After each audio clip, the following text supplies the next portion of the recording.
Welcome to the stream. Welcome to the Blue Lounge. This is my third upload today. Second stream, third upload.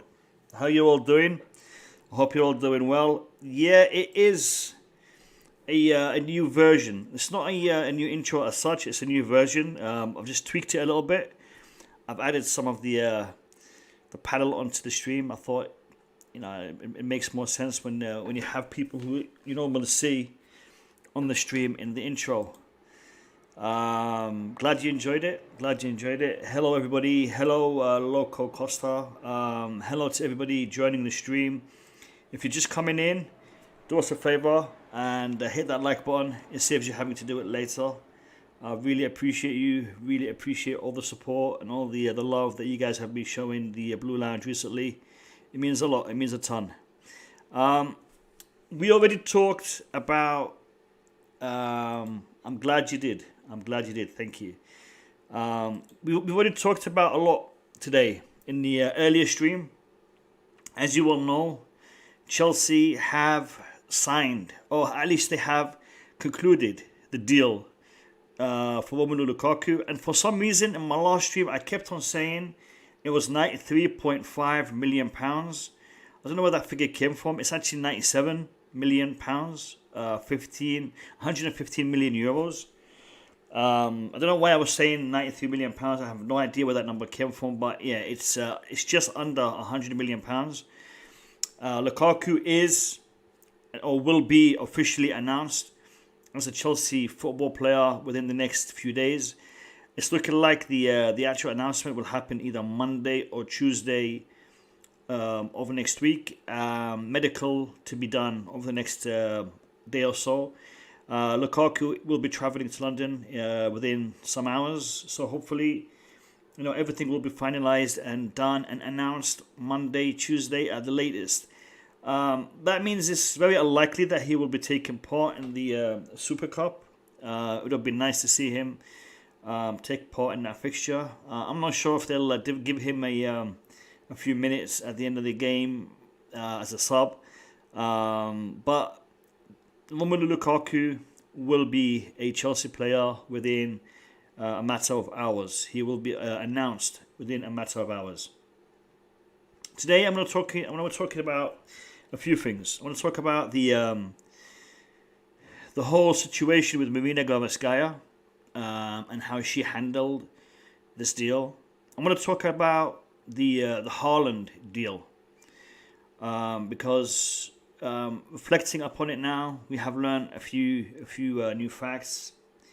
Once you have signed the striker, you can evaluate the previous situation a little bit better, easier. So I want to talk about that as well. simple answer will be yes. I hope so. And I have an update regarding Tammy Abraham. There is an update regarding Tammy Abraham, which we will be talking about in due course. Actually, you know what? While you're asking about him, let me show you. Let me show you the update regarding Tammy Abraham. Hold on a second. Bear with me. This is what Fabrizio Romano literally tweeted about half an hour ago. It says Atlanta board have a meeting scheduled in London with Chelsea in the next 48 hours to ask for Tammy Abraham as a main target. Price tag of around 40 million euros. Arsenal and West Ham interested too. Atlanta going to bid for Tammy Abraham if Inter Milan, I'm guessing Inter Milan, will ask for Duvan Zapata as Lukaku replacement. So if Inter Milan go for Zapata, then Atlanta will go for Tammy Abraham. And the deal is looking to be around 40 million euros. So, I hope that answers your question, mate. That's regarding Tammy Abraham. So, Tammy Abraham looks like he will be going to Italy as part of this chain reaction thing with Lukaku coming to Chelsea. So, we'll have to wait and see how that pans out. But, you know, Tammy Abraham is on the way out. Lukaku on the way in. And I'm going to post the link. To the chat or to the panel open today. I'm going to have the stream today open to everyone. And listen, lads, because this is my third upload of the day, YouTube will not be promoting it like it does the other uploads. So it might not be going out to the inboxes of people. So if you could do me a favor and just share it on your social media, on your Facebook, Twitter, or wherever you're active, just share the stream and give the stream a like and get people in here. This is the link. It's in the chat. I'm gonna try to pin it as the pinned comment to allow you guys to jump on when you want to. I'm liking the Loco Costa use of the emojis. Listen, if you were to become a member, if you were to join the channel, you get access to some emojis. And Loco Costa has just used them on the in the chat. So if you want to have a look at them, you can have those by joining the Blue Lounge payment membership, $2.99 a month, and you get access to emojis. You get access to content, different type of content, which I will be working on. Lukaku will get the number 9 shirt. I'm pretty sure of it, unless he wants to go for the number 11 to emulate Drogba. I don't know. We'll have to wait and see. Lukaku is now the top 9. Lukaku is now the top 9. Okay. I think if you mean the most likely to get the number 9 shirt, yeah, possibly. I think Lukaku will get a choice. What's one of your players? All right, listen. I'm going to talk to you about the Marina Granovskaia part of the story. Marina Granovskaia, excuse me. 1 second, be right back.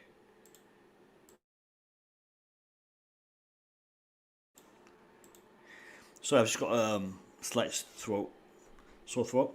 Anyway, Marina Granovskaia part of the story. Listen, a lot of the fan base have been upset, unhappy, uncomfortable with what Marina Granovskaia has done in this transfer window. a lot of people have been shooting her down for the Erling Haaland situation. A lot of people have been talking about, her being reluctant to give people a chance. Gabriel, I see you trying to join. You may need to reset your connection because it's not allowing you access. So just go out and come back in again, Gabriel. I can see you, but it's not connecting you to the panel. So you might want to reset. Gabriel. Marina Granovskaia is in charge of handling this the situation. That being said, she can't do as she pleases. Some people in the past have said that she has the ability and the authorization to do as she pleases. She doesn't. She is given a guideline, a set of abilities, accountabilities that she can perform within, and a budget that she can use. And that budget is normally set by the club. Gabrielle, just try again. Click on the link, try again. If your internet connection is poor, you might want to just use a picture rather than using your actual video input, and it might make it easier to connect. So, that being said, she has to work within that frame. Now, the whole situation with Erling Haaland, and I know a lot of people still want Erling Haaland, are still looking at Erling Haaland, and we're hoping that Erling Haaland happened. Don't understand that Borussia Dortmund, firstly, made it very hard to obtain him by setting such a high asking price for him, followed up by the Mino Raiola commission for himself and for Erling Haaland's father. That price was driven up way too high, more than 200 million euros, in the region of 210, 220 million euros for a player. Chelsea don't like to be pushed into a position that they are uncomfortable with. That kind of price tag is an uncomfortable price tag for Chelsea to deal with. You see, a lot of people are saying, Chelsea have the money, Chelsea could do this, Chelsea are able. But Chelsea also have some scenarios in front of them, some case studies ahead of them, that they don't want to be in that position in a few years. And those case studies are Real Madrid, Barcelona, AC Milan, Inter Milan to a degree as well, where they are in a position financially that is very unsecure, very unhealthy. And Chelsea could be in that financial situation if they don't use their money wisely. And having to enter a deal of that caliber was not something that Marina was going to do. And it wasn't something that Roman was going to authorize. And that is why we saw what we saw in regards to Erling Haaland. And that is why we pushed aggressively in the direction of Romelu Lukaku. And I want to show you guys something that I saw today. This is a tweet by Jan Arg-Foytov. Let me just find it. Give me a second. I believe it's... Where is it? Hold on a second, lads.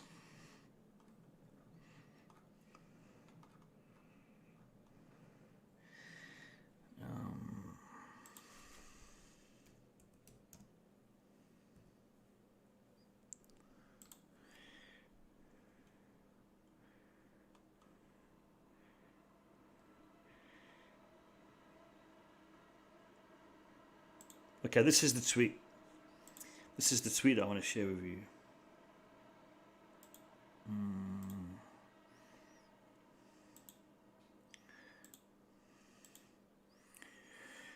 Okay, this is a tweet that was posted just over an hour ago by Jan. This is what it says. Lukaku, great signing for Chelsea, of course. But just to make it clear, Haaland was the first choice. Talks between clubs. Understand they agreed. Package too expensive. So the talks between Chelsea and Borussia Dortmund came to the conclusion that the package was too expensive. Lukaku package, expensive too. Lukaku, this is Jan saying, Lukaku package, expensive too. Alright, so this is more. Dortmund and Chelsea couldn't agree. So this is more. Dortmund and Chelsea couldn't agree. Alright, now, and then he goes and talks about Haaland scoring a couple of goals today. Lads, that is simple. That is simple. The other side are very uncomfortable right now. Borussia Dortmund, the Haaland camp, they're uncomfortable right now. They're uncomfortable that Chelsea moved on and signed Romelu Lukaku. Erling Haaland, his camp, his marketing director, Jan Arg Voitov, Borussia Dortmund are uncomfortable, are unhappy because Chelsea moved on and signed another elite striker. That's where we are today, lads. Chelsea signed an elite striker, and the money that they were offering wasn't peanuts to Dortmund, but they wanted something crazy, something in the fantasy realm, magical, crazy. You know, remember all those words? Something of that nature kind of bid. Chelsea were not prepared to offer that. Chelsea were not prepared to offer that. Gabriel, how are you, Gabriel? Yes, Baggy. Long time. How you doing? Finally, I hear the voice behind the name. It's good. It's good to have you, mate. It's good to have you. Likewise, yeah. Just thanks for all the great streams that you do, you and the brothers. My pleasure, mate. My pleasure. We try to give a what's the word here? An objective perspective to all that is related to Chelsea, and I'm really pleased and happy that you and the other guys in the chat have always been here for us and supporting us and giving us your time. So thank you for being here. Likewise, Gabriel, thank you, Gabriel. I want to ask you. The fact that Chelsea are on the fringe of announcing Romelu Lukaku for the second time as one of their players, how does that make you feel? Are you pleased? Are you disappointed? What is your stance in regards to this? I suppose a few months ago, all the hype was about Haaland. I was a little bit more, well, all we need is a finisher, a poacher. So irrespective of the name, the Hollywood signing, which is always a beautiful, romantic thing. But now it looks like Rom has rejoined us. There's quite a bit of a poetic and beautiful story behind it, and it's hopefully a lesson learned that Chelsea over the years have let so many promising players go that have ended up going on to great things, that this is a bit of a lesson that we need to be patient with a lot of the players, a bit like, without changing the story too much, but like with Tomori going to Milan and a few of the other players going over the years, obviously Kevin De Bruyne and whatnot. But I don't know. I'm happy, and if anything, I think there's probably more surety signing Lukaku over Haaland because of, one, he's been in the Prem, he's banged, his average strike rate is 1 goal in 2 games, so he's a proper, 1 goal every 2 games type of striker consistently from West Brom to Everton to Man U. And that's all we need. So this is great, and hopefully with his history as well with Chelsea, and hopefully he'll go on to do even better than that. And the irony being, Conte improved him as a player, his physique, his, maybe tactical play. I think it's a win-win. Yeah, no, I agree. I think Romelu Lukaku coming back is a very positive step for us as a team, as a club, and also for him as a player, because whether we admit it or not, but these footballers, they're human beings, and they have goals and ambitions, and they aspire to certain things. And Romelu Lukaku has a big connection when it comes to Chelsea Football Club, and Definitely, yeah. he said it on multiple interviews, multiple times. He said it, and for various reasons, he wasn't able to come back at different parts in his career when he wanted to. But things shaped up, and they're shaping up right now in a way where it benefits us and it benefits him. Because let's be honest, Inter Milan right now, they are. I'm not going to say they're a sinking ship, but they're not far away from that. I mean, they're selling all of their top assets. I mean, I'm hearing that even Lautaro Martinez is going to be allowed to leave, and if Lukaku's leaving, Achraf Hakimi left, Lautaro Martinez could also leave. Hopefully not to Arsenal, yeah? To be honest, I don't really care. If he goes to Arsenal, then I mean, he's for me he's a decent player. But when he goes to Arsenal, he'll become an average player. By the time give him a couple of years, and he'll be I don't know, a footballer, Sunday league footballer like Willian and whatnot. I mean, he's. Now, any footballer that wants to be successful and wants to come to London, they have to come to Chelsea. Because if they go to Tottenham or Arsenal, they're just throwing their career down the toilet. And I'd rather not see any more footballers throw their careers away, because it's getting a little bit silly right now. And to be honest, we're talking about the price over the past couple of streams, and players like Ben White are going for 50 million. Grealish, 100 million.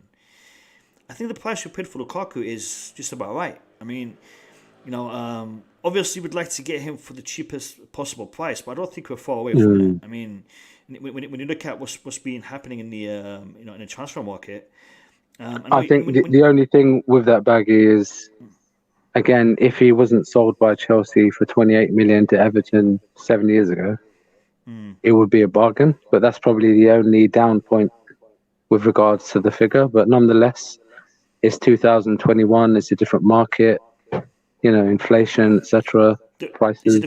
It's a different player as well. He's exactly. He's not the youngster, trying to break it and to make it in the world of football. He is a elite striker today. I personally have my opinion about certain attributes that he has that I think he needs to improve on. But regardless, Romelu Lukaku is an elite striker. He is in the top 10, if not in the top 5 strikers in the world right now.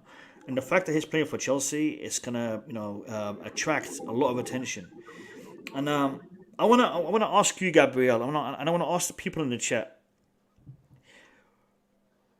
Thomas Tuchel specifically said, "We will be hunting Manchester City down next season. We will be hunting them down next season in regards to the title challenge." Man City lost today to Leicester, by the way, in that all-important, cherished trophy, the Community Shield. It's a very important trophy for Arsenal, apparently. But anyway, Leicester won that trophy today. And I'll be honest, brother.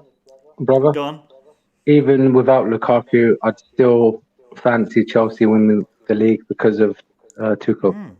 He's a genius. Even without Lukaku, that's interesting. Yeah. That is interesting. Tell me more. I just think he's so adaptable, and I'm hopeful Havertz. I'm hopeful Ziyech. I'm hopeful that Werner, their second season in the Prem, they'd start to get into the groove. And with Tuchel's sort of tactical sort of approach, I'm not saying that they would definitely win it, but even without Lukaku, I still think that it would be up there. So now, in your estimation, we are proper contenders. We've got to be favourites. Favourites. Yeah. Okay. Yeah. Okay. That's interesting. That's interesting because from my perspective, the lack of a striker meant Top four would be stretching it for me. Hmm. But now, no, I think we're contenders with Lukaku. But favourites, I think it's a bit of a stretch, man. I mean, especially when we only have one out and out striker. I would like to see Tammy stay because I think Tammy could learn a lot from Lukaku. But that being said, if he isn't prepared to sign an extension, then a move to Atlanta while they're prepared to pay might not be a bad idea. Again, maybe I'm blinded by the great half season we had with Tuchel. It was great. It Towards was the great. end, that he was It was great. so good with what he had that I'm, as I said, bearing in mind the new players that we had from last season, it's their second season. Havertz has improved, the last 6 months and had a decent Euros. Werner, I think Werner's finishing is still a bit problematic, but I still would have put Chelsea second or third without Lukaku, and now we've got Lukaku, and plus that Midas touch Tuchel seems to have over Guardiola. So, and they haven't signed a centre forward as well. So, true. If I was a betting man, I'd back Chelsea to win the league. Yeah, I want to see if I can get. Here we go. I want to look at last season's table. I want to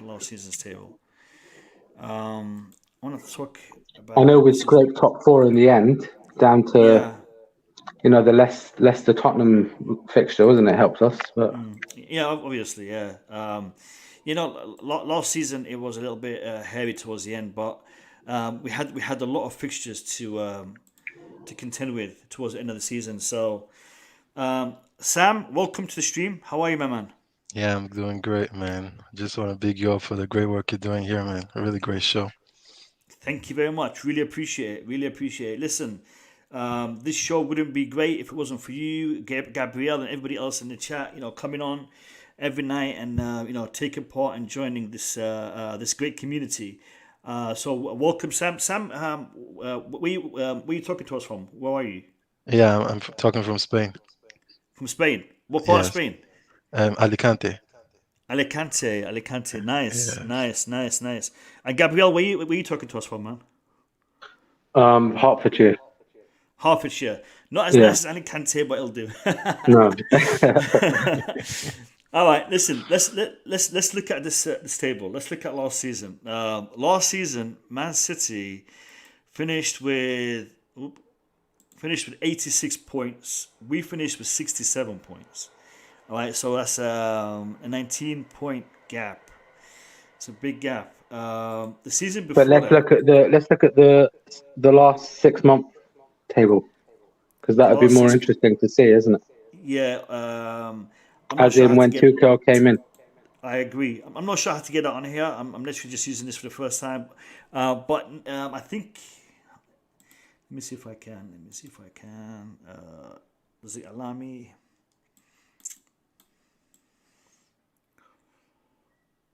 No.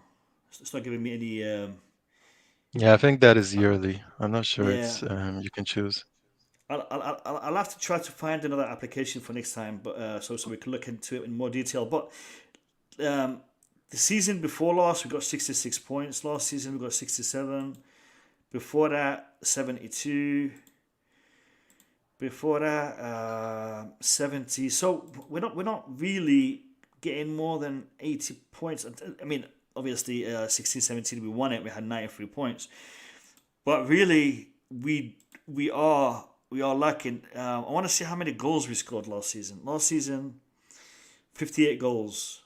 Season before, 69 goals. By the way, Liverpool 85 and Man City 83. So season before that, 63. Look, guys, it's obvious that you need to increase our goal tally by at least 20 goals for us to be contenders. Because if we had scored 20 goals more last season, 20 goals more the season before that, we would have been first or second.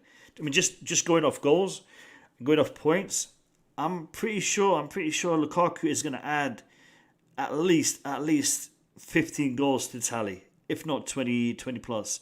Sam, what's your assessment? Yeah, so you brought up a great point, which is that the goal difference that Chelsea have been scoring, it's not good enough. Quite all right. Under Tuchel, we know we have a good defense, so maybe we don't need to get 80, but I think 20 plus. We need a player that will give us 20 plus goals. And if you look at the history, the last time Chelsea had a striker who scored 20 plus goals, we won the league. And that was twice with Costa. So it's obvious that we need that front man who is going to lead the line. I know a lot of people say, oh, a big game player. I actually don't believe we need a big game player. We just need a consistent goal scorer throughout the whole calendar. So Lukaku should be able to solve that. And if he doesn't, I would just say like it's the fact is that it's always the risk. Whenever you make a signing, it's a risk, but Lukaku is a risk worth taking because if you look at his track record, this guy has been scoring double figures almost every season, even in Anderlecht, in West Brom, Everton, Chelsea, Man United, he's Inter, he's always scored double figures. So he's a goal scorer. The thing I will say is that players like Werner and Mason Mount, Havertz, they need to step up too if Chelsea would challenge for the Premier League or even the Champions League again. So, yeah, it's a great signing. For me, I actually wanted him instead of Haaland. And I know it sounds crazy, but Wow. Okay. yeah, I wanted someone who was used to the league. I wanted someone who was in his prime, kind of. And, you brought up a great point about Tammy Abraham staying. I would actually have also liked Tammy Abraham to stay, but I also want Tammy to get game time. So it's this tricky line where you want the player to actually develop and play regular football. And maybe with Lukaku, it's not that possible. But the fact is that Chelsea need a striker like Lukaku. The age fits perfect, the experience fits perfect, and I do think he has that leadership. That, oh, okay, I'm the main man here, and he will also put that fear in defenders because he's a well known name, and defenders will actually focus on him, which will free up spaces for Werner, Havertz, Mount. So I think all around it's a great signing, and hopefully it becomes what we expect it to be. Because if it does, I do see Chelsea challenging for sure. Yeah, you're bringing up some good points. When I look at his goals scored over the past few seasons. Now this is for last season. Lukaku scored 44 goals. Sorry, 30 goals. He scored 30 goals in 44 matches. 24 of those came in the league. 10 assists. So that's 40 goal contributions in 44 matches. And now you can't tell me that is not impressive. Let's look at the season before that. The season before that, 51 appearances in all competitions, 34 goals, 6 assists. That's again 40 goal contributions in that season. Let's look at the season before that. It's incredible. Even at United, he wasn't bad. I know he had slumps, but it was due to not playing too. This is United. This is the last season in United. 45 appearances, 15 goals, 4 assists, 19 goal contributions. That's almost 1 and 2. All right. Now, I mean, it's not as good as Serie A, but it's also, I would take that for Chelsea. I would take that kind of stats for Chelsea this Sorry to season. interject. And look at this. Look at this. This is the season before that. Is a 1 goal in 2 game striker. That is pretty prolific. No. Gabriel. That was his last season at Manchester United. He's actually getting better figures than that because he was like 40 goal contributions in Serie A for the last 2 seasons, which is almost a goal contribution a game. And then Man City the season before the last one he left. What is that? That's 35 goal contributions in 51 appearances. The lad is a goal machine. The lad is a goal machine. I mean, seriously, over the past 4 seasons, Lukaku has been on fire. I think Lukaku's, what's the word here? His eye test, his appeal, might be a little bit lacking because he's stocky, bulky, and he might not be the most skillful or technically attractive player to look at when it comes to his ball control. But he gets the business done. He gets the job done. I'm really impressed. I mean, I knew his stats were good, but I didn't think they were that good. Exactly.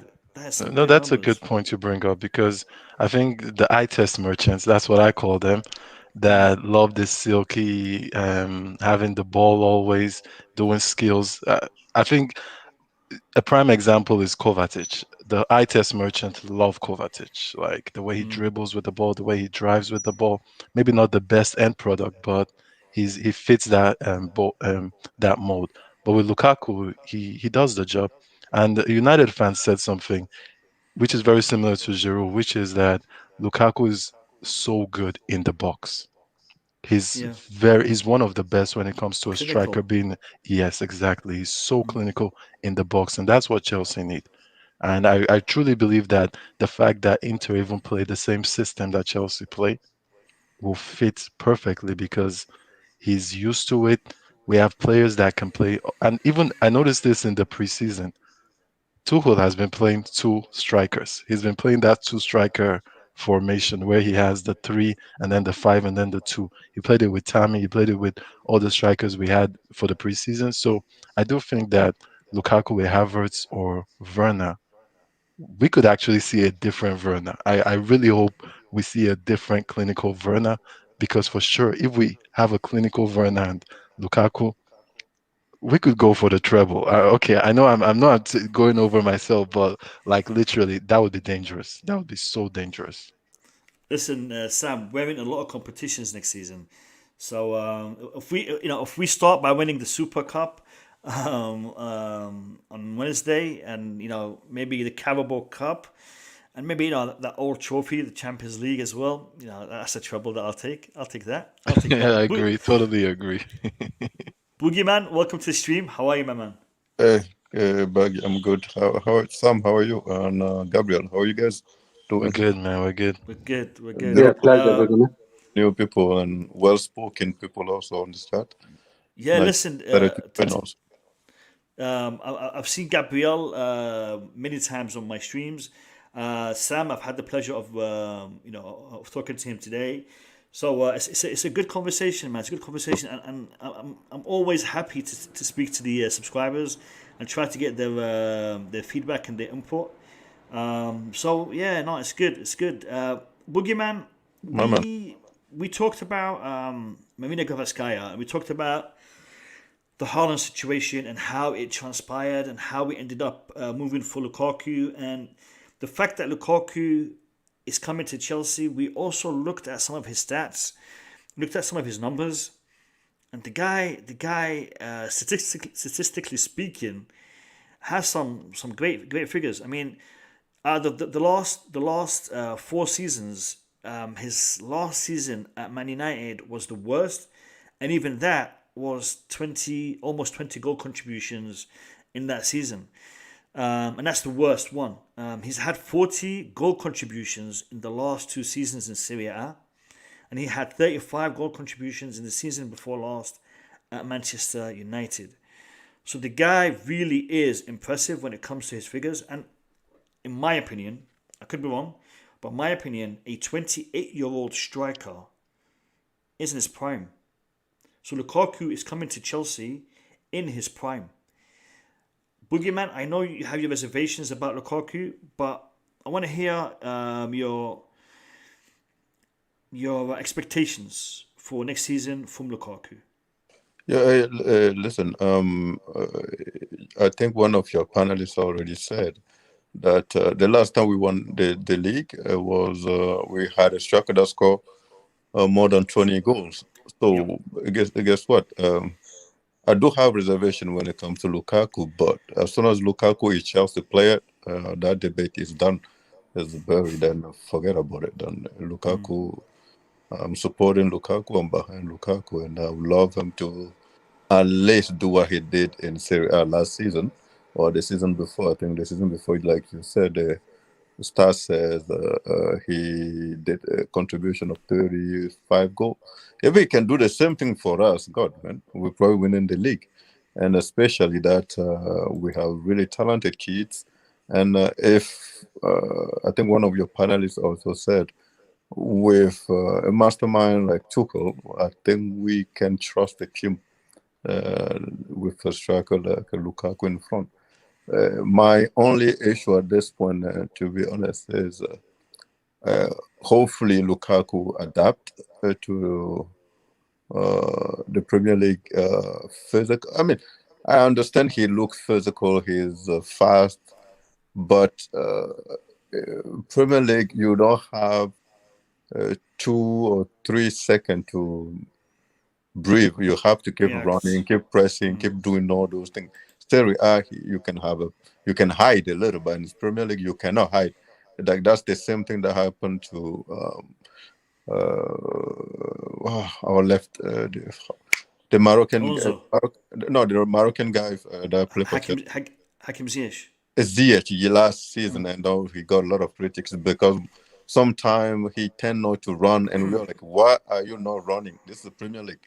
So hopefully Lukaku will be able to cope with the runs and cover a lot of. What I would say, brother. What's up? What I would say is Conte, he was known as a master disciplinarian. And he fixed a lot of Lukaku's deficits. And they were like a love, made in heaven. And him coming back to the Premier League with his experience under Tuchel, a similar type of disciplinarian, tactical type of coach, I don't think it's going to be a problem. Yeah, I think. Sorry, Boogeyman. I think you make a good point, and I think Gabriel makes a good point. I think the consensus is Lukaku was playing well in the Premier League. The last season at Manchester United, he was having issues. He was having issues that were really more away from the football pitch rather than on the football pitch, that made him want to leave, that made him look for a place elsewhere. And that impacted his performance on the pitch. I think Lukaku's physicality is top notch. I think he is possibly one of the strongest forwards in the game today. I think the comparison with Hakim Ziyech, I think it's a little bit unfair because I think Hakim Ziyech is still adapting and still adjusting to the Premier League. Hakim Ziyech has come from a league which is more. Actually, it's not more technical, but I think the standard of the team that he plays for was a lot higher than the rest of the competition. Therefore, he wasn't facing the challenges that he's facing today, week in, week out, in the Premier League playing for Chelsea. I think, like Gabriel said, Tuchel and Conte share a lot of, what's the word here? A lot of similarities in the way that they manage and the way that they approach their style, their playing style. And the players adapt and the players are becoming better. Chelsea became better when Tuchel became our manager. The same players, different formation, different system than Lampard, but the same players were able to turn it around and to change it in a way where they stopped conceding goals when we had a leaking ship under Lampard. The goal scoring attributes never materialized, but I think it's because of the lack of ability that we have when it comes to converting. I have a feeling that we will see Lukaku prosper at Chelsea, and I think you will see also Hakim Ziyech, Kai Havertz, and others prosper at Chelsea because they have Lukaku ahead of them. One of the greatest feelings for a lot of these attacking midfielders is when they are able to create a chance and see it converted. Hakim Ziyech takes joy. Havertz takes joy. Mason Mount takes joy. I've heard them say this. Jorginho takes joy when they see an opportunity that they create gets converted. Unfortunately, nobody was giving them that joy because we didn't have the person who can convert these chances. Even if Lukaku can only do what's required in regards to converting those chances, he will have success at Chelsea. That's how I see it, and I think we do need to look at the other positions, because the fact that we have signed a striker for just under £100 million means that we can seriously consider getting another two players in regards to the centre back Koundé, and also in regards to Tchouaméni. And as you all know, Tchouaméni and Koundé have the same agent. Therefore, the negotiations for Koundé could also be done as well as Tchouaméni. But I know I have what a question Boogeyman. about Tchouaméni though. Just a That's real one. it. Sorry, I want you guys to tell me, because I know what Boogeyman thinks, and we've talked about this a lot, but I want to know what you two think, Gabriel and Sam. I want to know what you guys think in regards to Tchouaméni and in regards to Koundé. So, Sam, go ahead and ask your question, mate. Yeah. Oh, Sorry, Gabriel. sorry. Yeah. From what I've heard, I know Fabregas raves about him. Yes. So that is obviously a positive endorsement. But other than that, I don't really know. And I know in the earlier stream that you had several hours ago, Yep. I forget the old school Chelsea guy's name, but he was Bobby? saying, yeah, Bobby, yeah, like CDM is a major area. Yep. Because we've got lightweight. I know Kante is obviously, he's like two players in one, but in terms of the dirty, old school, rough and ready, Dennis Wise, or, the real rough and ready type of CDMs, I don't know, but has football moved on? And is it that it's all about the Jorginho type of CDMs who pick up, well, not to say Jorginho is a CDM, but, that type of style of player that absorbs sort of the counter press and then passes on? Or is it that we need a dirty tackler? I don't know. So I don't really know much about the player, to be honest. Yeah, it's interesting you mentioned Dennis Wise. Dennis Wise is my all-time favourite Chelsea player. I know people like talking about Zola, John Terry. For me, it was all about Dennis Wise. Dennis Wise and his midfield battles against Paul Scholes, Nicky Butt. Even Vinnie Jones had he had a crack at him a couple of times. Listen, Dennis Wise for me was one of the best, and I miss that. I really do miss what you're talking about. Having a player that can get in there and get stuck in there. You see, the thing is with Dennis Wise, he wasn't being dirty in the way that he was being dangerous. He was dirty in the way that he was getting away with it. He could foul you and make it look like the other person was fouling him. He could foul you and get the referee to send the other player off. And that's what Dennis Wise was all about. He was, being a bit of a trickster in the way that he played the game, and I miss that. And I don't know if Tchouaméni is that. I don't know if we'll ever see someone of that kind of caliber, of that kind of nature. Again, playing for Chelsea, I'd love to, but I'm not sure if we will. I think Tchouaméni is, like I said in previous streams, I've never actually seen him play a full 90 minutes. I've seen him, I've seen clips of him, I've seen stats of him, but what I gather is he's a box to box type of player rather than your proper sitting in the hole kind of midfielder. So maybe he's similar to Kante from that aspect, but I think we need to have someone who can defend, who can pass the ball, and who can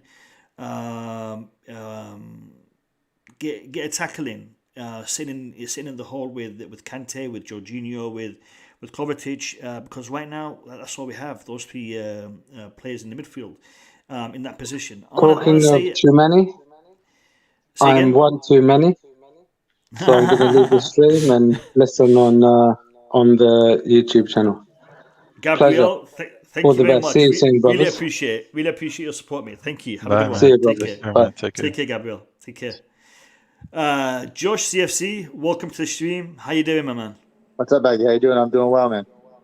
I'm good. I'm doing really good. I'm really happy with the news. Yeah. Lukaku will be announced in a matter of days. We're hearing Monday, Tuesday, possibly medical pending. Him coming in over the next day or so to Yeah. sign his contract. So it's looking positive. It's looking positive. Yeah, it's great news. I don't know when you joined the stream, but we discussed the whole Marina Granovskaia situation with Erling Haaland and how that deal panned out, and then why we ended up moving for Lukaku. I want to get your point of view in respect to Lukaku. Are you excited? Are you happy? Are you disappointed? What's your stance on the whole Lukaku signing? Yeah, I mean, I'm buzzing about Lukaku, to be honest with you. I preferred Holland. I think like a lot of people did, just based off his age and the potential. She wants to join the stream as well.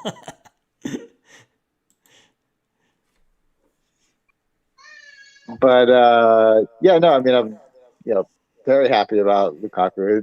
They were my two options, right? So they were like, I think you get a top 5 striker in the world in Lukaku. He offers a bunch of different things. So yeah, I think it's great. And to be honest with you, with our business, if we get Tammy out the door for 40, it sounds like we have a meeting in the next 48 hours with Yes. Atalanta.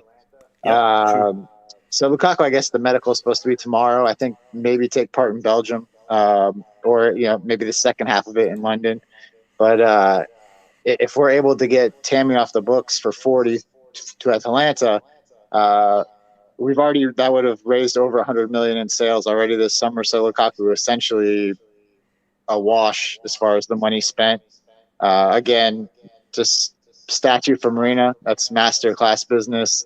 Moved out basically 60 million worth of players that will never play for the club. 40 for Tammy to bring in a guy who will change the whole landscape of our system. So fantastic business. Yeah, I'm looking forward to it. I think it's going to be exciting to watch. Gives Tuchel a lot of different formations to work with now, a lot of different players to mess with. So yeah, now I just got to get Zoom out the door so we can get Koundé in and get Chouameni in. Yeah, no. I think we can be optimistic for a little bit more than that. Actually, listen, lads. 82 likes from the stream. Just over 150 people in the chat. So do us a favor. Let's push that over the 100 likes barrier. And if you're new to the Blue Lounge, think about subscribing. Listen, we have just signed a striker for 115 million euros, 97 million pounds. We've signed a goalkeeper on a free. We're looking to get in Koundé and possibly Tchouameni. Now, Koundé and Tchouameni, both of these players, they could be 110 million euros in their combined price. 110 million euros. Has Tammy... Bobby, Tammy is having talks with Atlanta tomorrow. So he may be going there. But representatives of Atlanta will be speaking to Tammy Abraham tomorrow. So that's happening. That's a great move for Tammy, actually. Yeah. I think he needs that move. I think so. Champions League football, Good great team place as well. to be. Yeah, good team. Atlanta, good team. And then he has a chance to isolate himself a little from England also, so he can focus Yes, playing yeah. football. Exactly. Just play your game and develop your craft. Actually, one thing about Lukaku too that a lot of people forget is that Lukaku thrives off managers that want him. That's, I think, one of the biggest secret he's so successful as Inter is because Sam, he said Conte it. wanted him so much. Yeah. He said it even in an interview. I watched it with Yeah. Josh Hart, who is a Chelsea fan Yeah. that plays in the NBA. He said it that Chelsea wanted him before Conte arrived at Chelsea. And the reason they wanted him was because Conte, before arriving there, and I really feel bad for Costa because Conte never wanted Costa. He never really liked the guy. Before he came to the club, he told the board that they should get him Lukaku. And for some reason or the other, Lukaku also not wanting to push a move at Everton, it wasn't possible. And United, just being United, went in for the move and did everything so fast that he felt they wanted him more than Chelsea. So it just brings up the point that hopefully this is the target that Tuchel wanted, and for sure I do feel he feels that way. If not, he would never want to come. Even though the transfer is a little bit like out of his hands because of the amount of money and also the debt that Inter have, but I do feel that him being wanted by Chelsea and him feeling that way will bring out the best in him. Yeah. Listen, regarding this comment, Rabbi Unit. Listen, Lukaku has not officially signed a contract yet. Inter Milan have accepted the offer made by Chelsea, the bid made by Chelsea. Lukaku has agreed to I think it's a 5-year contract with Chelsea. Pending the signature and the medical, Lukaku will be a Chelsea player in the next few days. Listen, people, we are on 89 likes, 11 likes away from 100. Let's get that done. Also, I want to address one aspect before I welcome Julius into the stream. I want to address one aspect. We have signed a player for the same amount of money. It will be the same amount of money once we sell Tammy Abraham. The same amount of money that we've generated in the transfer window, this window. We would have sold £100 million worth of players, and we have signed £100 million worth of player. What we earned in regards to Champions League money, finishing in the top 4, whatever marketing, whatever revenue that we generated last season that went into the transfer kitty, we haven't spent that yet. Now, I know from just winning the Champions League, we have more than £100 million to spend. And that will cover Koundé and Tchouameni and some. Could we see Chelsea actually go for another marquee signing? Because Koundé, Tchouameni, great players, but I wouldn't classify them as a marquee signing. Do you think that possibility is still there? And I want to address that question to Julius first. Julius, welcome to the stream. How are you? Good. How are you? I'm brilliant. I'm fantastic. Julius, say again? Proper in it, bro. Proper in it, man. Listen, man, what do you think about that suggestion that I just made? Look, I want to talk about a little bit about the fact that you just mentioned that we probably may, with the sales, especially if we sell Tammy, we would be at zero balanced, right? And then we haven't spent any of the other money yet. And look, that's how we are. We won't spend that much money on top of what we have already. So, like, Conte should have been done 2-3 weeks ago, in my opinion. We are actually trying to negotiate Sevilla over 10 million, if not less. And in terms of this as third signing, I have no idea. I know Rice, we're out of it. We're not going to be getting him. Tchouameni, apparently there is interest, but nothing concrete, nothing strong. So who knows? I wouldn't be surprised if we sign a bunch of nobodies here and there after Conte, and move on. If you ask me about what I expect from Chelsea next season with the likes of Lukaku, I think anything less than winning the league is absolutely a failure. Because when you spend that type of money on a striker, and if you keep talking about he is going to be scoring the goals and he is the missing part and what we need and we will be ready to go, well, then I expect to win the league. And I'm going to hold this on the people who were all over this transfer deal, and I'll stick to it. So I expect us to win the league. If we don't win the league, disgrace. If we finish in the top 3 with, say, 5 to 10 points away from the champions, would that be a disgrace, or would that be all right? Would that be acceptable? No, that would be useless. We just paid 100 million for nothing. Because we will finish top 4 whether we sign Lukaku or no. But the gap, Julius, the gap has been quite big over the past couple of seasons between us and the winners. 20 points plus. If we can reduce that to say 5 to 10 points this season, wouldn't that be satisfactory for you? To be honest, if you look at the season, if Tuchel was the manager from the beginning, he could have probably put maybe a title challenge on City, because we remember we wouldn't concede goals, and we won a lot of the games. Don't forget the losing streak we had under Frank Lampard, unfortunately. So I don't see that big of a gap. I always said last year City did not win the league because they were the best team ever in England. It's because everyone else was very inconsistent. Chelsea had a really weird season. And then look at Man U with Ole. He's not good enough. I'm sorry. They have a phenomenal team. He's just not good enough. And in Liverpool, they had a hiccup because of injuries and a lot of other factors. I don't accept anything less than a big challenge to City in terms of winning the league. They have to go for it. I would accept if we lose the title race by 2, 3 points, 4 points, maybe, but we have to win it. I'm sorry, we have to win it. We can't let City to have 2 more leagues than us, man. They caught up to us in less than 10 years. That's fucking embarrassing, man.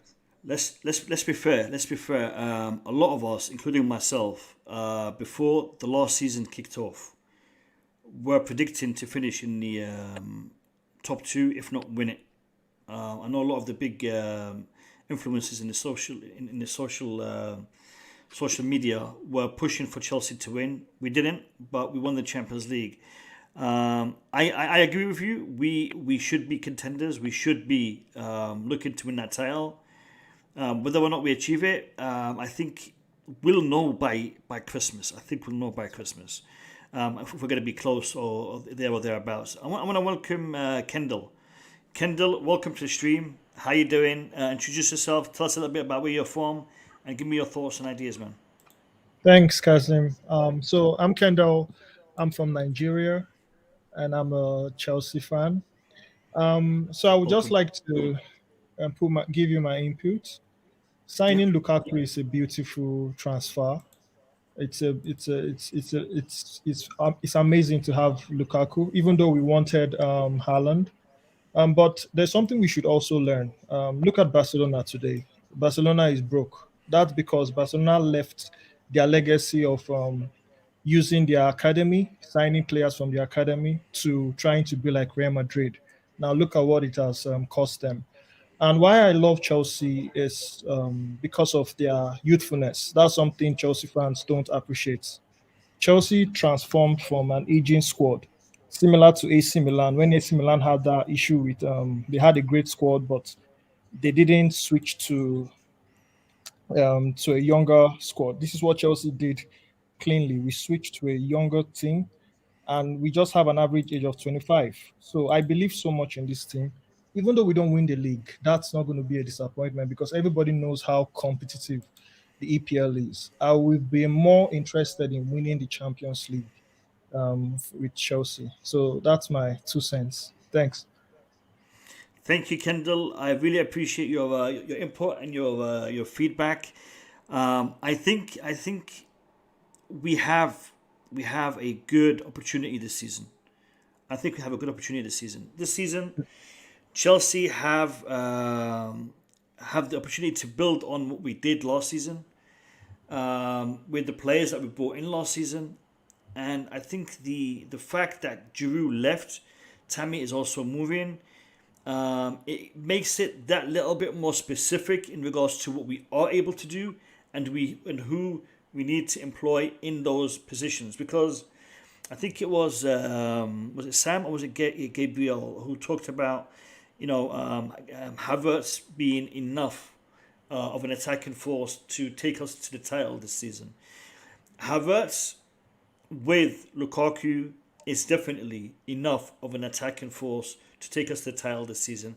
And I think the fact that we have Havertz and Lukaku with Giroud out of the picture, Tammy Abraham out of the picture, the other younger strikers also out of the picture, I think the focus will be on those two. And Kai Havertz will be focusing in training, in his preparation for finishing, for goal scoring, for positioning type of drills. And I think we will see Havertz be a more clinical player, and it will be deployed in a more clinical role with Lukaku this coming season. Bobby, Smoke Signals, welcome to the stream. How are you, my man? Hello, Mo. Hello, guys. It's nice hanging out in the chat sometimes. I was Hello, Bobby. getting into some conversations. I was looking at you. I'm thinking, when is he jumping in? When is he jumping in? And then I think either Sam or Gabriel mentioned you, and he said, the old school panelist. And I'm thinking he's going to jump in now. He's going to jump in now. No. Welcome, Well, Bobby. thank you. Welcome. Thanks for at least mentioning me. But no, that's not why I jumped in. I can't resist jumping into chat with you, Mo. You know that. I don't hang around the chat for long. Yeah, it's a privilege. It's a privilege to be able to do it.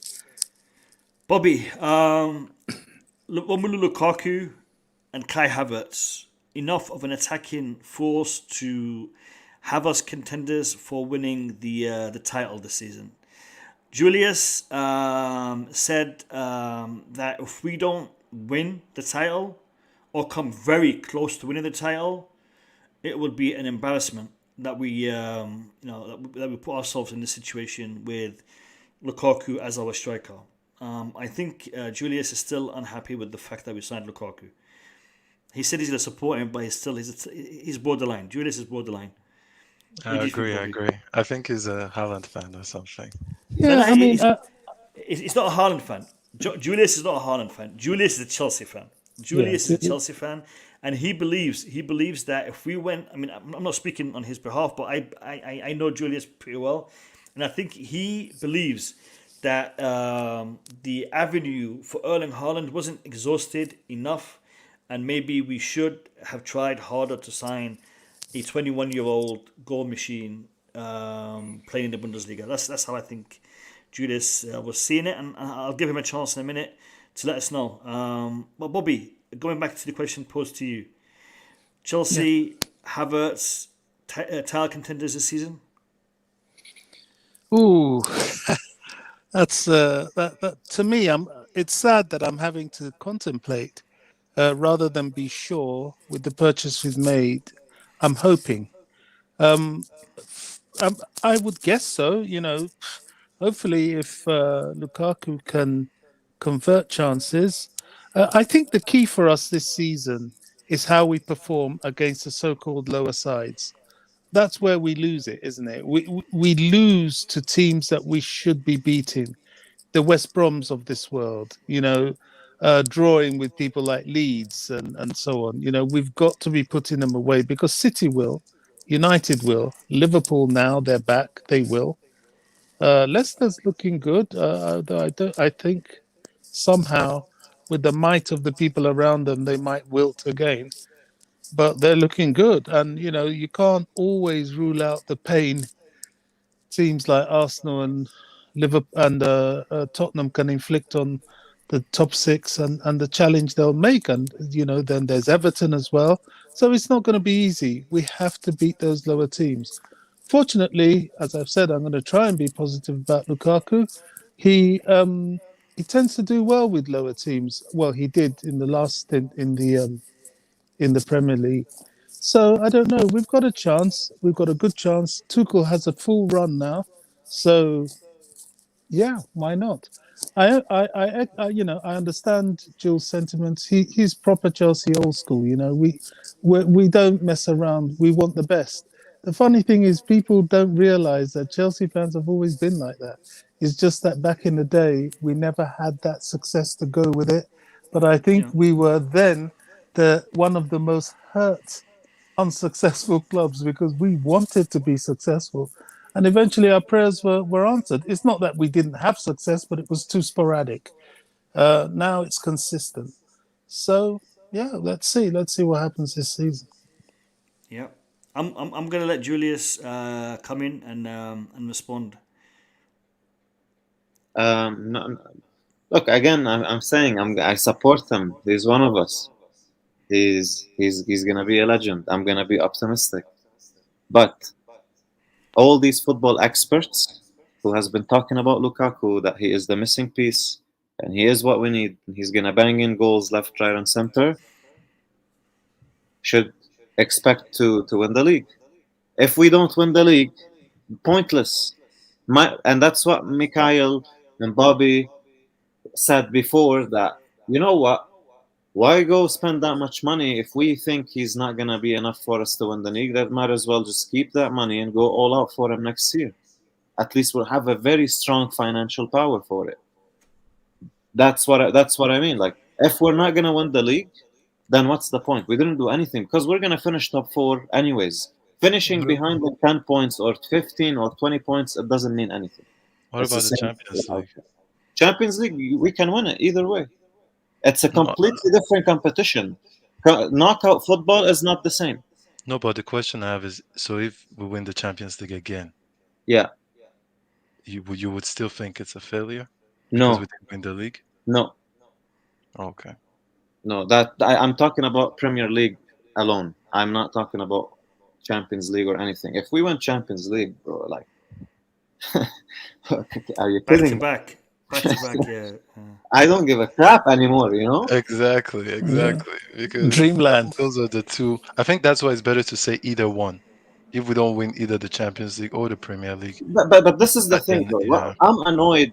I'm really, really, really annoyed that City has been very, very successful domestically. I absolutely despise this club. I hate them. They're just so annoying. I cannot accept. I would be annoyed like you if we didn't beat them in the final. If City beat Chelsea in the Champions League final and had one Champions League and we had one Champions League, I would be fuming like you. Yes. But I think the fact that we beat them in that final was a statement that no matter if you like stack up the Premier Leagues, we have 2 right now and you have 0. So I do feel that was a very big statement, because I had discussions with a lot of City fans where they were like, is City a bigger club if they actually win the Champions League? And I couldn't argue. I couldn't say anything because trophy-wise. But this is the most. This is why it's embarrassing, is because are we actually entertaining? Like, it had to take us to win that final to think if City is bigger than us or no. It shouldn't be in the discussion. How the hell did they catch up to us in the first place? Pep and 1 billion. I don't care. Yes, Pep. I don't care. But listen. We literally. Forget we. Tuchel literally made Pep into a meme. He made Pep into a meme. The way that Tuchel handled him last season, both domestically and in Europe. I think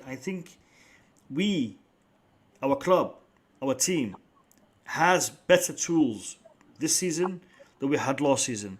I believe, and I know these are statements and these are all clips that may be used against me at the end of the season, but I believe that Tuchel, if he can continue doing what he did last season with Chelsea, a team that he picked up midway through the season, a team that he managed literally as he got off the plane, got the car and came into the stadium and straight away sat in the dugout. He didn't go sit in the stand for a game. He went straight into managing this team, this club, and got us to win the Champions League, finishing top 4, FA Cup final, all of that.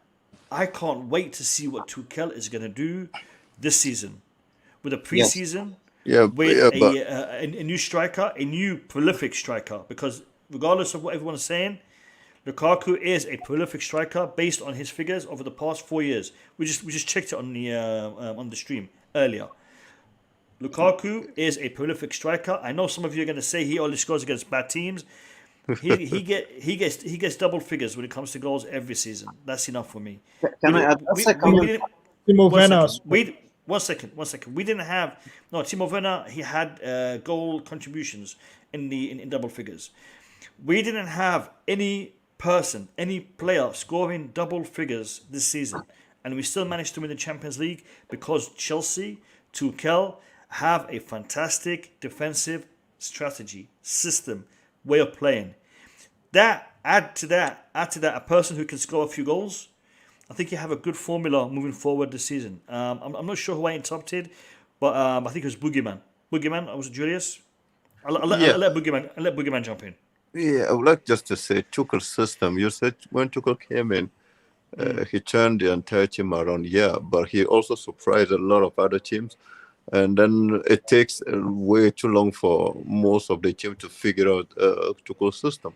So now we enter a new season. I guarantee you that a lot of teams come up to us and they know we're going to Disagree. beat them. So they're going to sit back Disagree. and wait for that, wait for us. So we're Disagree. probably going to be scoring in 80th minute or the 85 minute and stuff like that. So the question whether this season Tuchel is going to be able to maintain that type of result, that I'm questioning that. We may play good against City and sometime against Liverpool, but the other team, like Bobby also said, one point we know also about Lukaku, he tends to score against lower those middle table or bottom teams, bottom table teams. So maybe it might help us, but Tuchel's system, Tuchel might find it more difficult this season to even manage or to be anywhere close to the top four. So I mean, I'm not too sure what to expect this season, but we'll see. Yeah, Boogeyman, what you said actually happened. What you said actually happened with Conte, and his first season he played a very similar system to what Tuchel played, and Conte won the title, and then the second season it was figured out, it was found out, and he couldn't have the same results that he had the previous season. That being said, Tuchel is different. Tuchel is different, and the reason Tuchel is different is because he plays the same formation, but he doesn't play the same system or the same team back to back, or even 3 or 4 games in a row. He doesn't do that. He's always changing. When I started doing my match previews for the Tuchel games, I was struggling. I was trying to figure out what team Tuchel was going to play before the match, and if I could guess 2 or 3 players right, I'd be like, yeah, that was a result, because every team was different, every selection was different. Yes, he was trying to find out the team. He was trying to identify the team and the players, but he kept on doing that until the last day of the last game against Man City. Pep Guardiola himself, on a number of occasions, credited Tuchel's strategy, Tuchel's style of play, Tuchel's system. And for me, Pep is one of the best managers in world football today. And for him to be, praising Tuchel in that way, it shows what Tuchel is all about. Yes, Tuchel will have to adapt. He will have to change things around. This season, he can't be very predictable, which is one thing Tuchel is not. He's going to have to change that. But I am confident that Tuchel will be able to adapt moving forward. And Tuchel has a different team this season. A couple of new players. That's a different team. Go on, Sam. Yeah, I just want to add something to what you said. With the whole Conte stuff, I think people should also realize that Conte wasn't given the players he wanted. A lot of people say that because I always have this thing. If you say a formation, if you play too much, people will figure you out. Then why haven't people figured out 4-4-3? They always say it for only the 3-5 and 3 at the back system that you'll get figured out. So I do feel it's more about having the players that suit your system perfectly and are dynamic enough to actually play that system to a very high level. So with Conte, he never got that. Actually, till now, we're still suffering from Conte's signing, or the players that were bought for Conte who he didn't want, like Zappacosta or even Mishiba Shuai. All these players, he didn't want them. So the main thing is that Tuchel's formation, I've never seen anyone play 3 at the back that is that dynamic like his. Most of the time it doesn't feel like a 3 at the back because we're basically attacking with 5 players and defending with 5 players, and having Jorginho and Kante in the middle just makes it so solid that in a way, even when people say we need more signings, I think they're more luxury signings than actually need, because I do feel that the defense, for sure, I do think the defense is good enough. The midfield, I would prefer a Rice than a Chumeni personally, but yeah, like I don't think the midfield again is a place where you should just buy anyone, because we can't forget we had Billy Gilmore there, who was actually playing well to some extent. So there's no need of buying maybe a Tchouameni who will need 2-3 years to adapt to the league, and is still very young. Most of the time, I think it's better to buy who is someone like a Lukaku, or someone who is more in their prime and who is used to that league already. So yeah, I don't think he will get figured out next season for sure. As far as he keeps on doing what he does and he doesn't start, the only one thing I would say is that Tuchel hasn't signed anyone, and now this is his first signing. And one thing I found that was beautiful last season is he had no loyalty to any player. So everyone was the same to him, because basically he didn't sign them and he just got to the club and he met them. So I think that's why he was very ruthless in his selection and was able to change the formation way more than maybe he might do this next season. I have to disagree with that last statement about him not being loyal to any particular player. I think he gave Timo Werner a lot of chances. Whether or not that was requested from people higher up, whether or not he felt that he could trigger him to scoring goals and whatnot. Again, it's his strategy. You're right in regards to this is the first time he's actually going to sign a player that he wants. But at the same time, you touched on the signings that Conte had, that we are still suffering from now. The likes of Zappacosta and others. I want to ask a question to the whole panel here. If we want to avoid signing dead wood, you have two options. Option number one, and again, this is my opinion. I could be wrong, but in my opinion, you have two options. Option number one, you don't sign a player. You try to promote within, get your academy players to reach that level and have them in your team. And option number two is you only sign the best of the best, even if they're going to cost you a lot of money. You don't sign a player to be a fourth choice option. Right now, we have three DMs or three holding midfielders, Kante, Jorginho and Kovacic. And we're talking about signing a fourth choice midfielder. Why? Why don't we talk about signing the next Kante, the next Jorginho, the next Kovacic, if not somebody of that caliber? Declan Rice may be overpriced, but there is a lot of players out there that are top class midfielders that can be brought in. Instead of us going for a player, with all due respect to Tchouameni, Fabregas thinks a lot of him, but is he really that next breakout midfielder? Why don't we just actually go and get somebody who's been doing it for a couple of years and pay that extra money? So, what do you guys think? How should we approach this?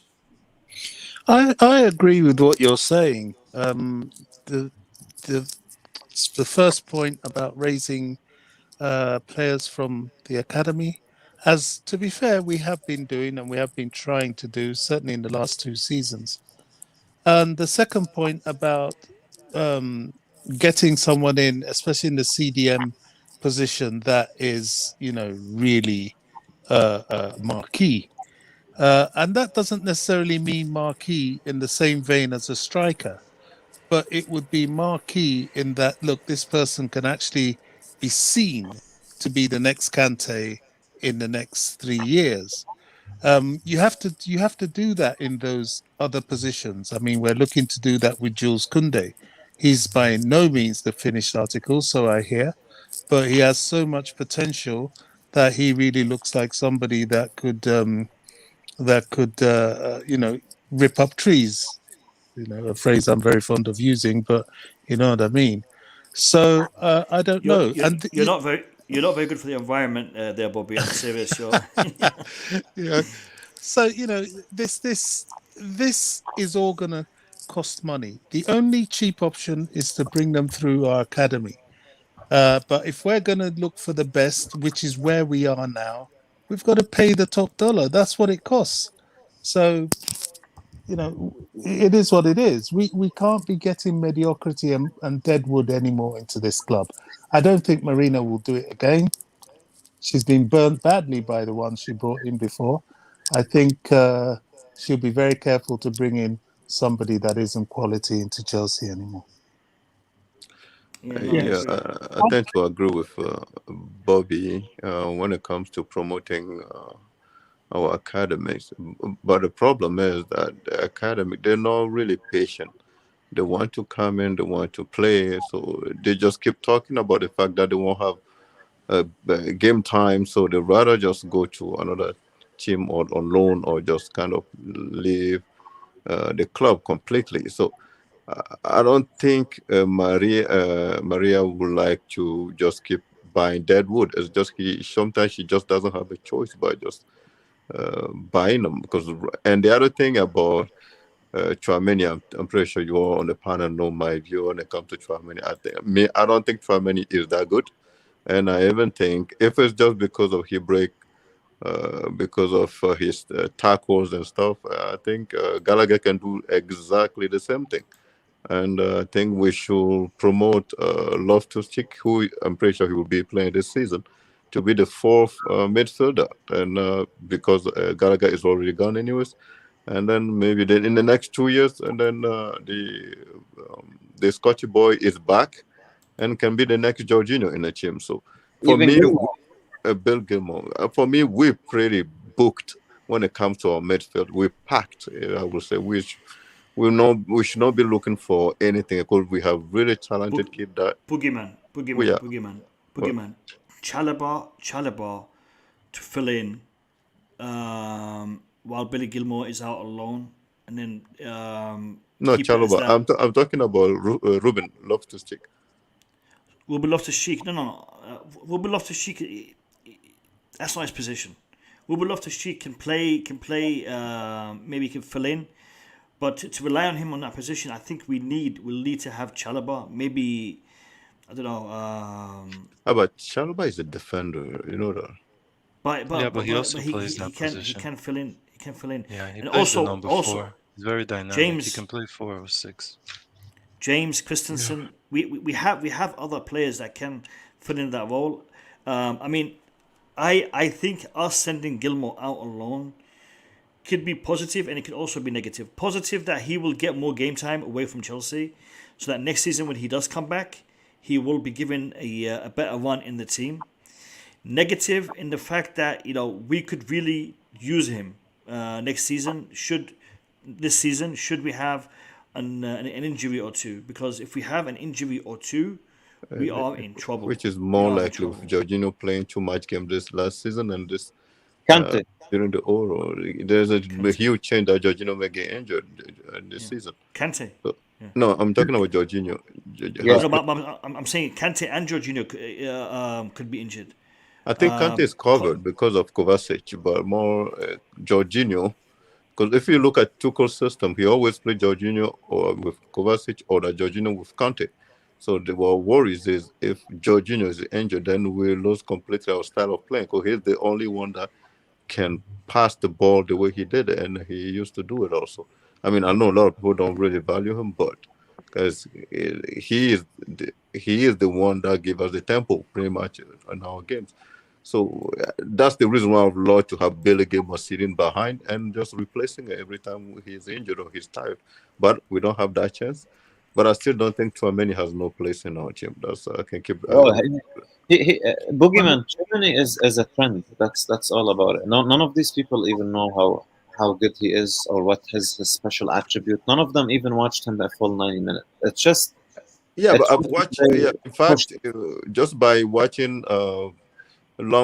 Just by coming on this panel, I watched Tchouaméni full game 2 or 3 times already, and I know he is physical. He can push people away, but his last passes are not that good. It's pretty much it's like Ruben Loftus-Cheek. He does a lot of simple things easily, and then for some weird reason he will just lose the possession for weird reason. You like, why would you just pass the ball in an empty to nobody? So he does those stuff many times. So he is good, but I just don't think why we keep talking about it all the time. No, we're not gonna. I don't think we're gonna get Tchouaméni. I know for a fact. I've talked to someone who knows like what's going on behind the scenes in terms of transfers, and I was told that Tuchel and the board have Declan Rice as number one priority, they will get him. If not this year, Now, next year. all right. Okay, What that's a what good what about news. How much? How much? what about now? What about now? No, no, no, we're not. We won't get him because West Ham are being annoying. Like they want 100 million. They're not willing to negotiate. One thing that annoyed me a little bit about Declan Rice, he didn't push. You keep No, but he's twerking. You also want not to join. You want signing. to join Chelsea. Like, come on, do something. No, Push a but little. Julian, he's not Club signing captain. too. I do think he's doing the right thing because he's not pushing. Because let's be real here, they gave him the opportunity to be playing in the Premier League. Sure. So I do like that loyalty in a way. But the fact is, he's also not signing a new contract, and they've offered him a lot of money. So I do think he will run his contract down where they'll be forced to sell him for maybe a 60 or 50 million at some point. But for now, I totally agree. I really thought Conor Gallagher would be given a chance, but it's about that thin line of okay, do you want a player to just be on the bench like Gilmore and be there in case you get an injury, especially when they're that talented, or do you take them out on loan where they'll play consistent football? So I do feel Chalobah is a great shout because Chalobah was in Lorient last season, where and Tuchel actually, being from the French league, watched him a lot. So I do feel that him playing so many games last season, he could do with actually being with the squad this season and just training more like maybe an Anjorin is doing. And if you're lucky and and a player gets injured, then you fill in, and if you're good enough, you might even keep your position. So I do think he's next in line for that, and also the fact that he could play in the back, he can play in the middle as a defender. He could also play at the right, and he could play as a DM too. I haven't really seen him in the DM position. He's mainly played at the that's for Chelsea, but for Lorient he played a At the mix youth of both. level. So he played At the both. youth level, he played DM. But again, Yes, why don't we just keep the kids in a position where they excel? Why? I just don't like this whole thing about James can play the midfield. James is a right defender. He should stay or the center defender. He should just play those positions and excel in it. I don't like all those things more. I can play many positions. It's just reduce the chance of the kid to progress fast. And that's my way of seeing things, anyways. But Chalobah should stay defender. He's shown against Arsenal and no against Tottenham that he can play that position well. So let's just let him excel in that position. yeah, but the thing is also it's a if because the only way he plays is if we have Kante or Jorginho um or Kovacic injured. So it's always going to be an if. So I think if it's that scenario, then he could easily fill in if he has to. But and that would be a dire situation where we have both of these players injured. So it's just for him to be in the squad, and I think he has the quality to actually just train with the players and up his game a little bit because you're playing with world class player. But that I like the fact we're talking about that position because that position is it could destroy the season next season if it gets bad. If we lose Kante or Jorginho, I do think the season is over. And we're going to play lots of games next season. I Exactly. think we are going Especially to with play. the Club World Yeah, Cup too. yeah, They really have to look into that position. It's very important. yeah. Yeah, no. Villarreal and Chelsea. Is that going to be our first trophy, the Super Cup? Will we win that? Definitely. I don't see another Falcao. Definitely. Man, don't give Yeah. me nightmares, man. I can't forget that Falcao masterclass. It was the three goal he scored, right? I think he scored hat trick. Falcao. Last time Yes, we I he played lied. him. destroyed the defense, man. I've never seen a player destroy a defense, dissect the defense like what he did to Chelsea in that Super Cup. Yeah, I remember that. That was crazy. And we're going to I play the think World Cup, World Club Cup. Yeah, that's December. How about January? I think the African Cup of Nations is. We have Mendy and Ziyech. They're going to leave January. Is that not going to be a problem for us? is Uh, Ghana is Ghana in the have they qualified for the cup or not? Ghana, because Callum could also be gone. Yeah, but that's still far, and I do think we have the squad depth for that kind of. Only if Ziyech is on fire and he's mainly literally carrying the team, because I actually do Because see that But apart Because from I'm that, I thinking, don't think. Ziyech by himself wouldn't be a problem, but if Ziyech and Callum, both wingers missing, that might be a little bit of a problem. Mendy. Ca- it depends how their performance go from now till the African Cup of Exactly. I think Nations. that's the And main deal. if they're not even making the bench, then probably Exactly. You wouldn't care. because You on, think Ziyech won't be making the bench? It's very possible. this is It's very Chelsea. Really? There is a This lot of disrespect to Ziyech, to be honest. See, I love There Ziyech. is. When Chelsea signed Ziyech, I didn't sleep that night. That's how much I was excited about the signing. But the fact is, last season, and I've been seeing him in preseason, is amazing. But I also know about preseason Ross Barkley, where some players are just great in the preseason, and then when the league starts, that's why I'm not like counting on Ziyech 100%. But the fact is, last season, you could see it was his first season. Hopefully, he gets better and shows what he did at Ajax, especially at the Champions League, because we do need a player like that, and I would be extremely happy. But he needs to show it. He needs to show more for sure. One thing that baffles me, when it comes to Ziyech is people don't seem to understand the way that he plays. You see, they talk about pass accuracy, pass completion, chance creation. They want all of that to be spot on, but at the same time, they don't want anyone to be taking a risk. Right. The reason why Ziyech doesn't have the numbers that others do is because he's not passing the ball backwards all the time. He's not Right. passing the ball sideways all the time. He's passing the ball forwards. He's passing the ball. He's doing the tricky passes. They don't call him the magician because he's doing the easy stuff. They call him the magician because he's doing the hard stuff. He tries to create. He tries to maneuver. He's a playmaker. The But thing Baggy, is, compare that to Fabregas, though. When one second, Fabregas one was at second, They're Sam. two One second, different Sam. One players. second, Sam. The way that Ziyech plays, you can't compare Ziyech to Fabregas. You can't compare Fabregas to Ziyech. Different type of player, different style of player. Ziyech is more of an offensive player. He's more of a winger. Fabregas was more central. Now, Fabregas, at the same time, in my opinion, Fabregas was a better player than Ziyech is. Prime Fabregas is much better than what Ziyech is today. But there are two different players. Now, for me to look at Ziyech and to say, his attitude, his this, his that, I think the fan base is not giving Ziyech enough respect, not giving Ziyech enough credit for what he is doing and what he has done. And I think Ziyech is also feeling that, he's seeing that. And maybe that is having a negative, a negative turn on him. You see, I'm actually looking forward to the season ahead of us because we're going to have fans in the ground. We're going to have true fans in the ground that will see him performing badly or performing well, and they're going to judge him on that. And I think that fan base is the one that is going to either encourage him or discourage him from continuing with Chelsea.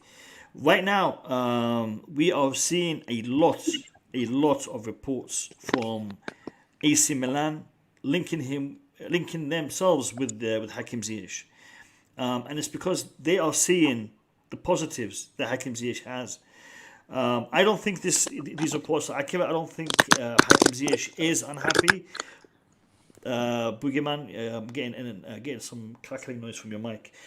I don't think Hakim Ziyech is unhappy, but I think the Chelsea fan base really needs to look closely at what Hakim Ziyech offers the team, rather than comparing him with players in different positions and having different attributes. Julius, I think you wanted to come in on Hakim Ziyech. No, you just covered it all, to be honest. All right. Wait, but can I just say something real quick? Yeah, sure. Go ahead. The reason why I compared him to Fabregas is I do feel that at this level, if you are trying risky passes and they don't pan out well, you get punished. Sure. So most of agree. the time, you have to make them work out, and that's one thing Fabregas was good at. Fabregas knew when to make that risky pass, and that's something that Ziyech has to add to his game. I know he makes a lot of forward passes, but I don't think it's worth making a risky pass if you like. It's something, football. there's this instinct you get where you don't think, you just know stuff. And I think Ziyech in the Premier League has to get to that level for him to really show us what he's all about, because he makes a lot of forward passes, but most of the time they don't pan out the way it should be. Maybe that's down to also the strikers not moving at the right time, but all those things have to work together. So I won't put it all on him, but he does need to improve, and even his pressing game, 100% has to be better. Yeah. Also, we need to understand something in regards to the comparison between Fabregas and Hakim Ziyech. Fabregas spent a lot of time in the Premier League. He played for Chelsea and Arsenal. He also was a graduate of the Barcelona Academy. So Barcelona is one of the best passing teams ever, and especially at the time when Fabregas was there. He came through the academy with Messi. I agree. Ziyech needs to be able to determine how risky this pass is, and maybe try to be a little bit more cautious in his play. Maybe until he fully adjusts to the pace of the Premier League. But all of these things will come with time, and I think he's had one season under his belt. There's more to come from Ziyech. I hope there's more to come from Ziyech in the Premier League. Can I add something? Yes, you can, Boogeyman. I don't think Ziyech is mad or Ziyech is frustrated or anything. This is Chelsea. This is a team that is really, really demanding. This is the EPL. I'm pretty sure we bought Ziyech for a reason, because of his forward thinking, his forward passes, and all those things. So Ziyech knows that he has to improve.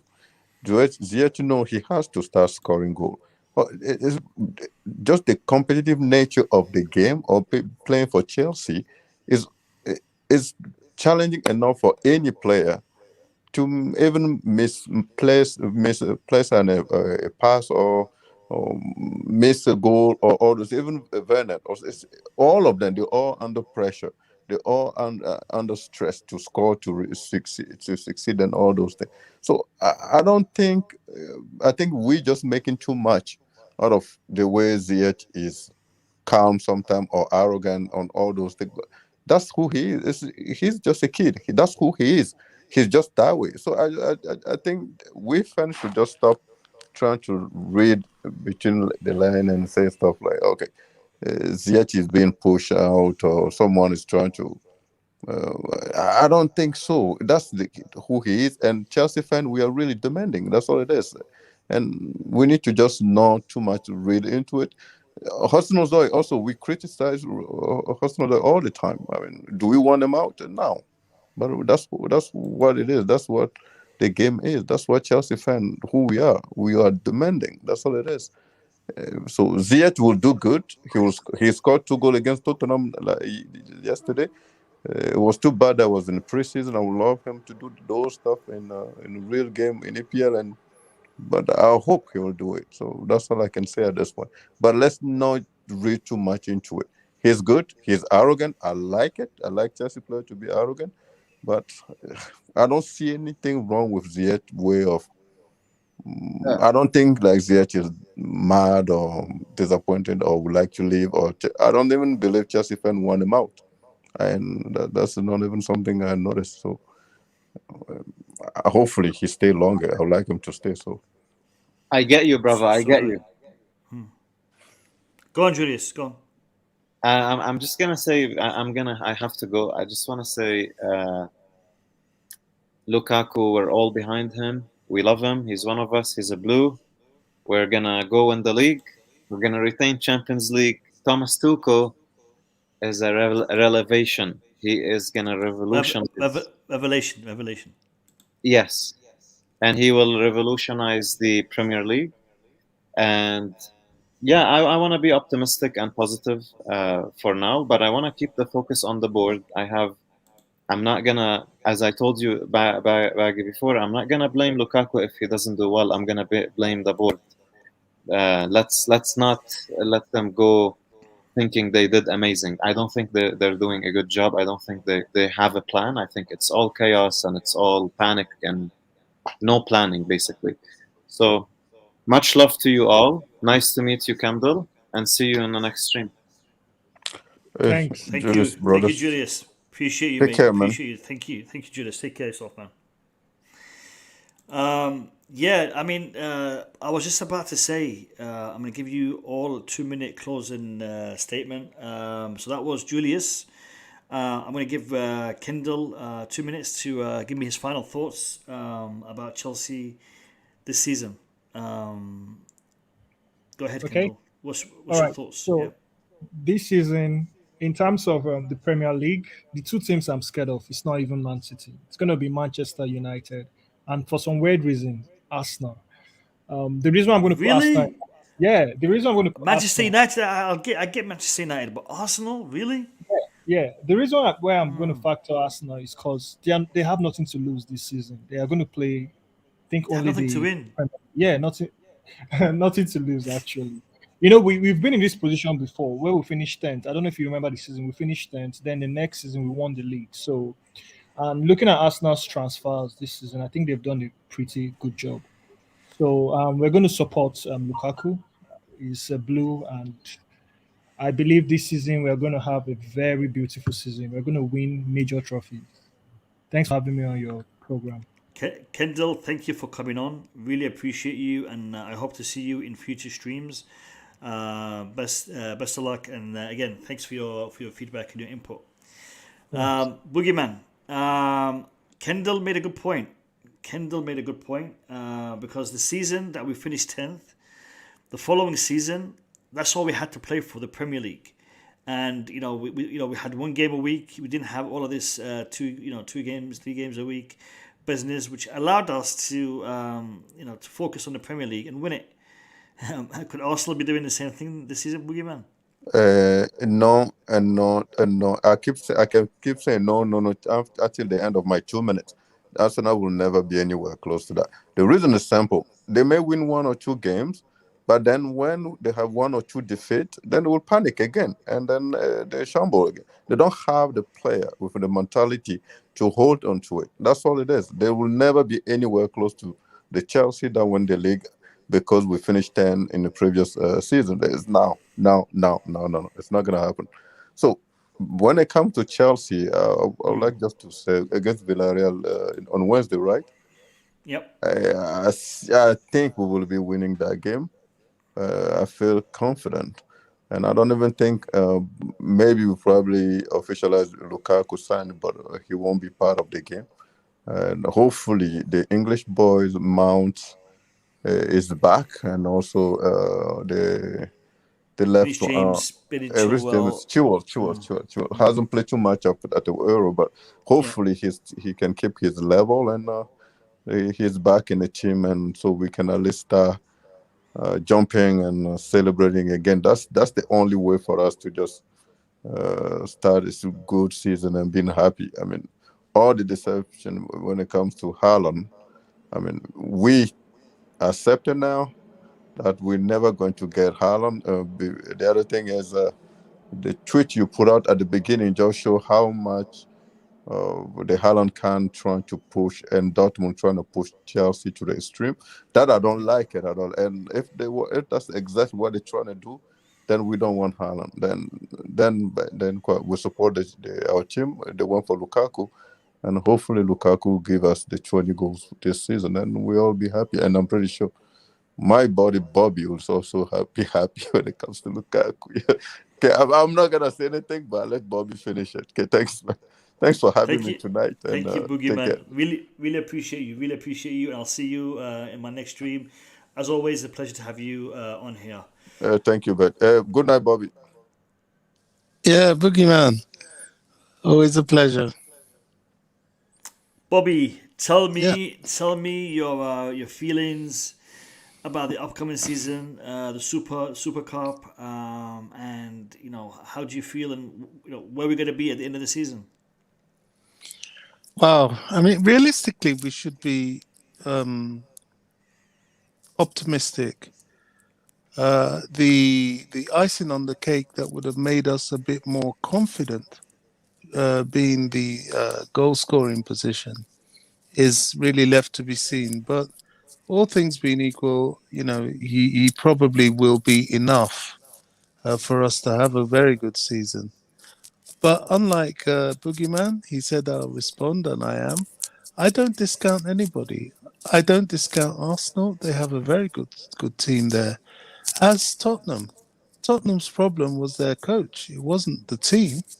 He didn't really know how to use them. And I think Espirito Santo will have a much better relationship and application with that team than Mourinho did. So, it's all up for grabs. As for Wednesday, I don't discount Villarreal either. They're a very well organised side. They have some very good players, and we've got to be at our A game. As with anything we go into this season, we can do it. We've got the coach to do it. We've got the team, the squad, as it were, to do it. There are some areas of weakness that we really do need to fortify. I still think the midfield must be fortified, even if we promote our academy and rotate some of the incumbent players. We still have to give it some attention. Once we're strong in the middle of the park and maintain our strength in defence, I think we've got every chance. Yeah. No. Positivity, faith, and trust in the team and the manager. It's the start of the season. In a few days, it's going to kick off, and I think positive vibes is what's needed. Everything that's happened so far in this transfer window has been I would say a learning experience for us as fans, but we are still expecting more, and hopefully we will see some positivity before the window closes in regards to signings. And I think the games that we have ahead of us, the season that we have ahead of us, could be historical. Fingers crossed, Tuchel can continue from where he left off last season, and we can see some great things for Chelsea this season. Listen, people, we are still shy of 150 likes with over 100 people on the stream. So if you can hit the like button, I would really appreciate that. Let's get to 150 likes before the stream is out. I'm gonna wish you all a good evening, and I hope to see you all tomorrow with some confirmation in regards to Lukaku, in regards to Kunde, and in regards to Tchouameni. Thank you all for being here. Bobby, Julius, Boogeyman, Sam, Gabriel, who else was in here? Josh, Kendall. And if I've missed anybody, I do apologize. But thank you all for being here, and I wish you all a pleasant evening. Have a good night, guys. Yeah, good night, Matt. Good night, Bobby.